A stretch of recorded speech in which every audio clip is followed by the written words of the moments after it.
আজকে চলে এসেছিলাম কার্শিয়াং ঘুরতে। যারা যারা এখনও কার্শিয়াং যাওনি একবার বলবো তোমাদেরকে এই জায়গাটা ভিজিট করো। এতটা সুন্দর লাগছিল দেখতে,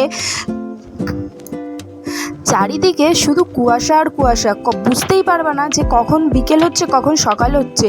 চারিদিকে শুধু কুয়াশাই লাগছিল, আর চা বাগানের মধ্যে কুয়াশাগুলো যখন ভেসে ভেসে আসছিলো সেই অপূর্ব দৃশ্য দেখতে তো মন একদম পুরো ভরে গেছিলো। আমরা যে হোমস্টেটাই ছিলাম সেই হোমস্টে থেকে এই হনুমান টপের দূরত্ব একদম কাছেই। তো আমরা যেই হোমস্টেতে ছিলাম সেখানেই দুপুরবেলা লাঞ্চ টাঞ্চ করে তারপরে বিকেলের দিকে হাঁটতে হাঁটতেই বেরিয়ে পড়েছিলাম হনুমান টকের দিকে। আর ওইখানে রাস্তার সাইডে এরকম পিলারগুলো মতো করা ছিল, সেখানে বসে বসে মেঘ কুয়াশার খেলা দেখছিলাম।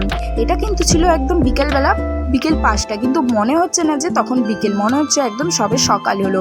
তো এরপরে আমরা চলে গেছিলাম হনুমান মূর্তির কাছে, যেখানে হনুমান স্ট্যাচুটা আছে। দেখো হনুমান স্ট্যাচুটা এতটা সুন্দর লাগছিল দেখতে। তো সেখানে হনুমান স্ট্যাচু দেখে আমরা নমস্কার করে, আর সেখানেও আবার ছিল আই লাভ কার্শিয়াং লেখা।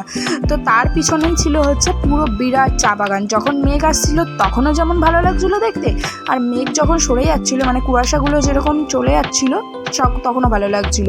আর ওই দেখো যে টাওয়ারটা দেখতে পেলে, ওটা হচ্ছে কার্শিয়াংয়ের মেইন টাওয়ার, মেইন পয়েন্ট বলতে পারো। আর এই চা বাগানের সামনে বসতে কার না ভালো লাগে। তো আজকের মতো টাটা, দেখা হবে আবার তোমাদের সাথে নেক্সট ভিডিওতে। কেমন লাগলো জায়গাটা অবশ্যই বলো, আর একবার ভিজিট করো। ফুল ভিডিওতে এর ডিটেলস পুরো দেওয়া আছে।